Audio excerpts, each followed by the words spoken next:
Я ригав мікро, звав горло як пес. Сіяв очі пісок, мав за це 0 песо. Виховав собі похуїзм, а точніше атаракцію. Соціум породжував в мені Антарктику. Пропонував різні атракціони та подорож в Атлантиду. Я відкривав собі вікно тільки для відвертих інтровід. Такий же інтровертів я закривав себе від року і від холодних вітрів, що віяли з гнилих ротів. Я знаю, що Вавилон хотів, та куди він вів. Я знаю, що Вавилон хотів, та куди він вів. Куди він вів, куди привів.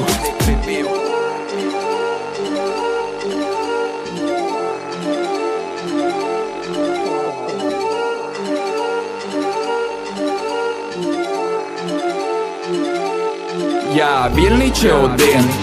Мабуть один. Тут вільний тільки хіба що Джанго. Ей, друже, welcome to the jungle. Тут притуплюються позитивні почуття, тут запалюються свічки, а гаснуть люди. Тут всім і тебе щось треба, а сам ти нікому. Тут всі на мене дивились, але ніхто мене не бачив. Чи може я невидимий?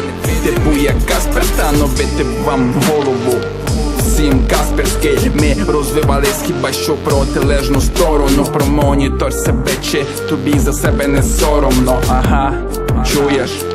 Покидьку.